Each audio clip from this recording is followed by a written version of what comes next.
নমস্কার বন্ধুরা, আজকে আপনাদের সামনে একটা নতুন রেসিপি নিয়ে এসেছি। রেসিপিটা হচ্ছে ক্ষীরের নাড়ু। দেখতে পাচ্ছেন এই ক্ষীরের নাড়ু কিভাবে তৈরি করবেন সম্পূর্ণ দেখুন আমাদের ভিডিওটি এবং আমাদের সঙ্গে থাকুন। দেখুন কত সুন্দর ক্ষীরমালাইয়ের একটা নাড়ু রেসিপি আপনাদেরকে আজকে শেয়ার করব। নিয়ে নিয়েছি দেখুন কাজু বাদাম, সুজি, সাদা তেল, একটা ডিম আর চিনি, আর নিয়ে নিয়েছি একটু ঘি। প্রথমে আমি দেখুন এই যে কাজু বাদামগুলি আমি মিক্সচার করার জন্য এর ভিতরে দিয়ে দিচ্ছি, আর চিনিগুলোকেও আমি একবারে ফিশে নেবো। তাই দুটো জিনিস আমি একসাথে দিয়ে মিক্সচার করে নেবো।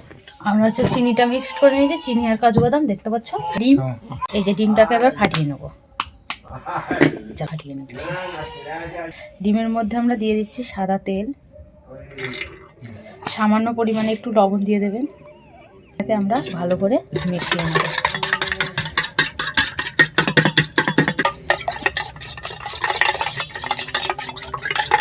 দেখতে পাচ্ছি এটা আমরা দিয়ে দিচ্ছি। সুজিটা আমরা দিয়ে যে এরকম ভাবে মাখিয়ে নিচ্ছি।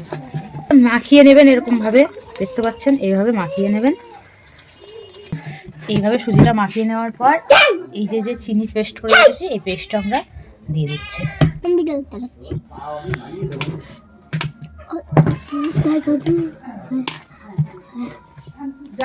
এখানে আমরা কিছুটা গুঁড়ো দুধ নিয়ে নিয়েছি, হাফ কাপ মতো। এই গুঁড়া দুধটা আমরা এর মধ্যে দিয়ে দিচ্ছি।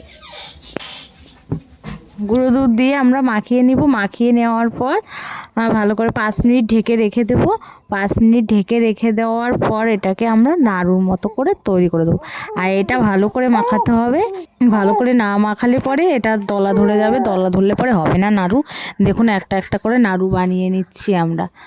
প্রত্যেকটা সম্পূর্ণটা নাড়ু আমরা বানিয়ে নেব একটা একটা করে।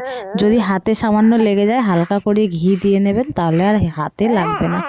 এইভাবে সুন্দর সুন্দর করে নাড়ুগুলিকে বানিয়ে নেবেন। দেখুন হয়ে গেছে। এবার সব নাড়ু বানানোর পর আমি প্যানের উপরে সাদা তেল দিয়ে দিচ্ছি। সাদা তেল দেওয়ার পর আমি এই নাড়ুগুলোকে ভেজে নেব। তেল দেওয়ার পর আমি নাড়ুগুলোকে, তেল গরম হয়ে গেলে নাড়ুগুলোকে একটা একটা করে ভেজে নেব। দেখতে পাচ্ছ সবগুলো কত সুন্দরভাবে হয়েছে। দেখুন আমি সব ভেজে নিচ্ছি। একবারে দিয়ে একটু নাড়িয়ে নাড়িয়ে ভাজছি, লাল লাল করে ভাজা লাগবে।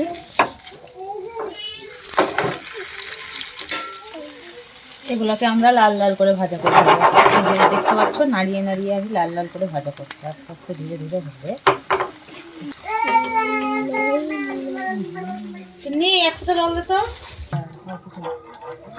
আমরা হচ্ছে দুধটাকে জাল দিয়ে নিয়েছি, দেখতে পাচ্ছ। এবার এর ভিতরে আমরা সামান্য পরিমাণে একটু চিনি দেবো। সামান্য পরিমাণে আমরা চিনি দিয়ে দিচ্ছি। মিষ্টিটা এমনই জিনিস, ঠান্ডা হয়ে যায়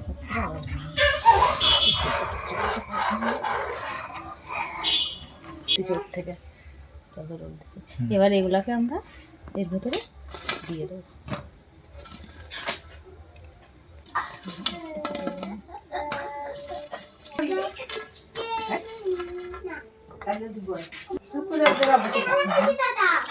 দিয়ে আমরা 5 মিনিট এরকম করে নেড়ে চেড়ে নামিয়ে দেবো। এটা খেতে খুবই টেস্ট এবং খুবই সুস্বাদু। এটা যদি আপনারা বাড়িতে একবার বানান তো বাড়ির মানুষরা বলবে যে কবে বানাবে, আবার কবে বানাবে, কবে আবার খাবো। এটা এমনই একটা রেসিপি, এটা খুবই স্বাদ আর খুবই টেস্টি। আপনারা একবার খেলে আপনাদেরকে আবারও খেতে ইচ্ছে করবে। দেখুন রেসিপিটা কত সুন্দর। তো এই ধরনের রেসিপি আপনারা পাওয়ার জন্য আমার ফেসবুক পেজটিকে ফলো করে রাখবেন এবং ইউটিউব চ্যানেলটিকে সাবস্ক্রাইব করে রাখবেন। আজকের রেসিপি এ পর্যন্ত।